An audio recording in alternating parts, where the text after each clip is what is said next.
जो काम पिछले 10-12 सालों में अरविंद केजरीवाल नहीं कर पाए, उस काम को बीजेपी दिल्ली में प्रचंड जीत हासिल करने के बाद कर रही है। दरअसल आपको बता दें कि यमुना की सफाई एक बड़ा मुद्दा चुनावों में बना हुआ था और जैसे ही बीजेपी ने प्रचंड जीत हासिल की, उसके बाद से यमुना की सफाई का काम शुरू हो चुका है। दरअसल आपको बता दें कि यमुना की सफाई को लेकर के हाईटेक मशीन्स लगाई गई है और माना जा रहा है कि जो 3 साल में यमुना की सफाई का लक्ष्य रखा गया है, उस लक्ष्य को जल्द ही पूरा कर दिया जाएगा। दरअसल आपको याद दिला दें कि जब दिल्ली चुनाव को लेकर के बीजेपी ने अपना संकल्प पत्र रिलीज किया था, तभी गृह मंत्री अमित शाह ने यह कहा था कि यमुना की सफाई बीजेपी के लिए पहली प्राथमिकता होगी और जैसे ही सरकार का गठन होगा, बीजेपी चुनाव जीतेगी, उसके बाद यमुना सफाई को लेकर के काम किए जाएंगे। लेकिन यहां पर गौर करने वाली बात यह है कि बीजेपी भले ही प्रचंड जीत के साथ बहुमत उन्होंने हासिल कर लिया है,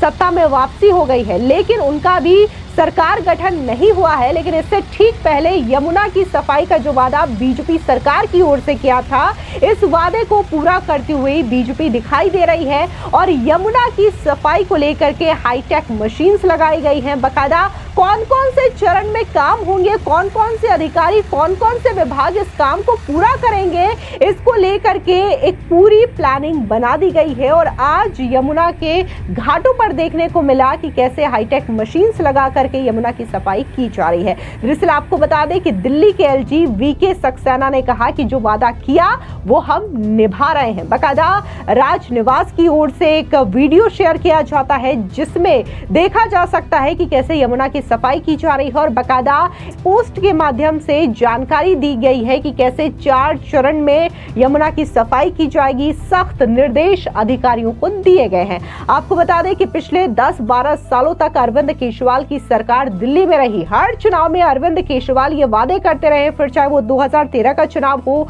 2014 का चुनाव हो, 2020 का चुनाव हो या फिर अभी हाल ही में 2025 का चुनाव हो, इन तमाम चुनावों में अरविंद केजरीवाल वादा करते रहे कि हमें एक मौका दीजिए, यमुना की सफाई कर देंगे। लेकिन उन्होंने इतने साल तक दिल्ली में राज किया, लेकिन आज तक यमुना सफाई को लेकर के कोई ठोस कदम नहीं उठाया, जिसकी वजह से दिन ब दिन यमुना और भी ज्यादा प्रदूषित होती गई। आपको बता दें कि दिल्ली में विधानसभा चुनाव के दौरान राजनीतिक दलों के बीच यमुना नदी की सफाई एक बड़ा चुनावी मुद्दा बना हुआ था। अब चुनाव खत्म हो गए हैं, भारतीय जनता पार्टी चुनाव जीत चुकी है। अभी दिल्ली में नई सरकार का गठन होना बाकी है, लेकिन यमुना नदी की सफाई का काम सरकार के अस्तित्व में आने से पहले ही हो रहा है। दरअसल गंदे नाले के रूप में बदल चुकी यमुना नदी की सफाई को लेकर के अभी कुछ भी कहना जल्दबाजी होगा, लेकिन जिस तरीके से कोशिशें शुरू की गई है उसे देख करके ऐसा लगता है कि दिल्ली में लाइफलाइन कही जाने वाली यमुना नदी के अच्छे दिन आने वाले हैं। सफाई की नई मुहिम के तहत आज रविवार से सरकारी पहल की शुरुआत हो गई है। केंद्र शासित प्रदेश दिल्ली में नई सरकार का गठन अभी नहीं हुआ है, इसके बावजूद उपराज्यपाल वीके सक्सेना पूरे एक्शन में दिखाई दे रहे हैं। उन्होंने दिल्ली सरकार के वरिष्ठ अधिकारियों को इस बात का निर्देश दिया है कि समय रहते यमुना नदी को साफ सुथरा किया जाए। यमुना नदी की साफ सफाई के लिए अत्याधुनिक मशीनों का इस्तेमाल किया जा रहा है। इसमें 4 schemer machine, 2 weed harvesting machine, 1 DUT machine लगाया गया है। फिलहाल यमुना की सफाई के लिए 7 अत्याधुनिक मशीनों से अभियान शुरू किया गया है। यमुना की साफ सफाई का काम दिल्ली के ITO और वासुदेव घाट से शुरू किया गया है। आपको बता दें कि कुछ दिनों पहले एक तस्वीर भी सामने आई थी जहां पर यमुना के घाटों पर बाकायदा आरती की जा रही थी। ये आरती बनारस के घाटों और हरिद्वार के जो घाटों में होती है, उसी की तर्ज में शुरू की गई है और बाकायदा जब इसके वीडियोस सामने आए थे तो लोगों ने इसे काफी ज्यादा तवज्जो दिया था और ये कहा था कि बीजेपी की सरकार जैसे ही दिल्ली में बन रही है, यमुना नदी की जो प्राथमिकता है वो देखने को मिल रही है। जिस तरीके से गंगा नदी के किनारे घाटों पर आरती होती है और भारी संख्या में श्रद्धालु इसे देखने के लिए जाते हैं, ठीक यमुना नदी के किनारे भी इसी तरीके की आरती अब कहीं ना कहीं पर्यटन को भी बढ़ावा देगी और इस कदम को सराहा भी गया था। आपको बता दें कि दिल्ली के उपराज्यपाल कार्यालय का कहना है कि इस मुद्दे से व्यापक रूप से निपटने के लिए एक 4 स्तरीय रणनीति बनाई गई है। इसमें नदी को साफ करने के लिए अलग अलग चरण में काम किया जाएगा, जो कि कुछ इस प्रकार है।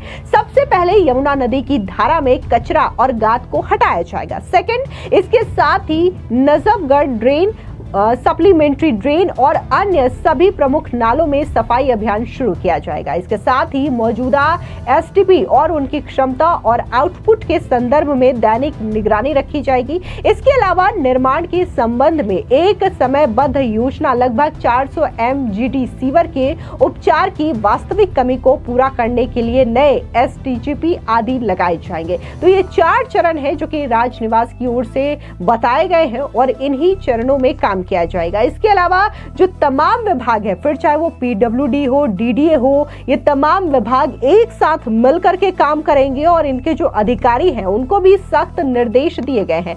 आपको बता दें कि दिल्ली प्रदूषण नियंत्रण समिति यानी कि डीपीसीसी को यह सुनिश्चित करने को कहा गया है कि नगर के औद्योगिक इकाइयों द्वारा नालों में बिना गंदा पानी छोड़े और यमुना के पुनरुद्धार का काम जनवरी 2023 में मिशन मोड में शुरू किया गया था, जब नेशनल ग्रीन ट्रिब्यूनल यानी कि एनजीटी के उपराज्यपाल सक्सेना की अध्यक्षता में एक उच्च स्तरीय समिति का गठन किया था। हालांकि 5 बैठकों के बाद तत्कालीन आम आदमी पार्टी की सरकार ने सुप्रीम कोर्ट में याचिका दायर की और एनजीटी के आदेश पर रोक लगवा दिया था। इसके बाद यमुना पुनरुद्धार का काम फिर से ठप हो गया और जो सीओडी बीओडी स्तर में थोड़ा बहुत सुधार हो रहा था वो भी बिगड़ गया और इस साल के शुरू होने के साथ ही जो यमुना का प्रदूषण स्तर है वो और भी ज्यादा बढ़ता गया। इस बीच आपको बता दें कि मजिंदर सिंह सिरसा ने अरविंद केजरीवाल पर भी जोरदार हमला बोला है। क्या कुछ मजिंदर सिंह सिरसा ने कहा है, सुनिए उनका ये बयान। देखिए, मिसयूज नहीं है, खाली ये चोरी करना है।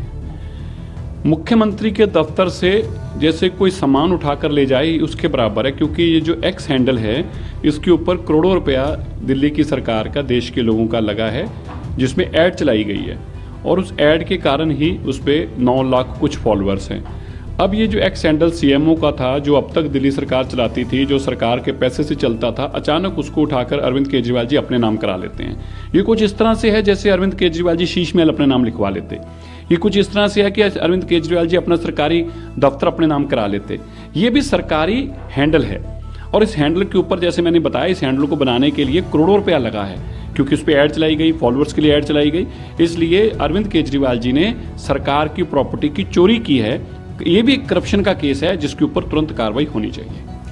इंडियन होम मिनिस्ट्री ने यहाँ पर सत्येंद्र जैन को लेकर जो केस है उसको आगे करने के लिए जो परमिशन मांगा है उसको कैसे देखें? नहीं, वो तो मिलनी चाहिए, तो परमिशन, वो तो अक्यूज्ड हैं, कोर्टों से बेल बार बार रिजेक्ट हुई है, पौने 2 साल बाद उनकी बेल मिली है। तो एक प्रोसेस है जो लीगली करना पड़ता है, इसलिए उसको करना भी मैंडेटरी है और करना भी पड़ेगा। एक सवाल, दिल्ली में आगे कब तक तय हो जाएगा सब कुछ, बिकॉज मोस्ट अवेटिंग है कि सीएम कौन होगा, सीएम फेस को लेकर? देखिए, अभी हमारे पर्यवेक्षक जल्दी तय हो जाएंगे और उसके बाद हमारी बैठक 1-2 दिन में हो जाएगी और तुरंत इससे जल्दी ही आपको और दिल्ली के लोगों को ये सब जानकारी मिलेगी। भी कोई टाइम कुछ अभी तक? देखिए, मेरा ख्याल है कि 20 से पहले तो करना ही है, तो 17 को 18 को ऐसा लगभग होना चाहिए। जी, मैंने उसमें राहुल गांधी जी को चिट्ठी लिखकर कहा है कि आप वैसे तो आप श्री दरबार साहब भी जाते हैं, सिखों के हितैषी होने की बात करते हैं, अच्छी बात है, लेकिन सज्जन कुमार जैसा कातिल जिसको 3री बार सजा हुई है, जो कन्विक्टेड है, अभी भी उम्र कैद काट रहे हैं, उसको अभी तक आपने उसके या उसके परिवार को अभी तक पार्टी से बाहर नहीं किया।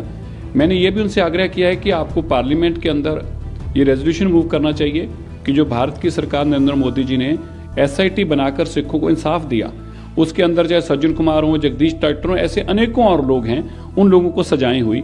तो मैंने कहा कि राहुल गांधी जी, अगर आपको वाकई सिखों से हमदर्दी है तो कम से कम आपको एक रेजोल्यूशन पार्लियामेंट में मूव करना चाहिए कि अच्छा काम है, एसआईटी बनने से सिखों इंसाफ मिला है और हम इसका वेलकम करते हैं, ताकि ये पता तो चले कि आपका केवल ढोंग ही है सिखों के प्रति, आपके मन में वाकई ही कोई प्यार भी है, स्नेह भी है, या आपके मन में भावना भी है कि हमने गलत किया था और इस पाप के लिए हमें माफी मांगनी चाहिए। अभी तक राहुल गांधी जी का इस पर कोई जवाब आया नहीं है। उम्मीद कर रहे हैं इसका जवाब आएगा? नहीं, देखिए, अगर तो सिखों के साथ सच्ची हमदर्दी है तो वो जरूर जवाब देंगे, और अगर उनके मन में केवल और केवल छल और कपट और फ्रॉड करना ही था वोटों के लिए, तो फिर तो उम्मीद नहीं की जा सकती। आपको बता दें कि यमुना नदी को लेकर के दिल्ली में जबरदस्त तरीके से सियासत देखने को मिली। कभी यमुना में झाग देखने को मिला, जिसकी वजह से जो पूर्वांचली समाज से आने वाले लोग हैं, जो छठ पूजा करते हैं, जो कि एक महापर्व के तौर पर देखा जाता है, ये छठ पूजा भी वो नहीं कर पाते थे। तो दूसरी ओर इन्हीं चुनावों में अरविंद केजरीवाल की पार्टी ने ये तक आरोप लगा दिया कि कैसे हरियाणा की बीजेपी सरकार इसी यमुना पानी में एकदम बहुत ज्यादा केमिकल मिला रही है, जिसकी वजह से ये पानी जहरीला हो हो चुका है। हालांकि ये जो उनके द्वारा बयान दिया गया था ये पूरी तरीके से झूठा साबित हुआ था और इन्हीं तमाम यमुना नदी को लेकर के जो दुष्प्रचार आम आदमी पार्टी ने फैलाए थे, कहीं ना कहीं इसको लेकर के भी आम आदमी पार्टी को चुनावों में खामियाजा भुगतना पड़ा। इतना ही नहीं, जब आतिशी अपना इस्तीफा दिल्ली के एलजी वीके सक्सेना को सौंपने पहुंची थी तब भी एलजी ने यही कहा था कि यमुना मैया का श्राप आपको लगा है। फिलहाल इस पूरी खबर को लेकर के आपकी क्या राय है, कमेंट सेक्शन में जरूर बताएं। धन्यवाद।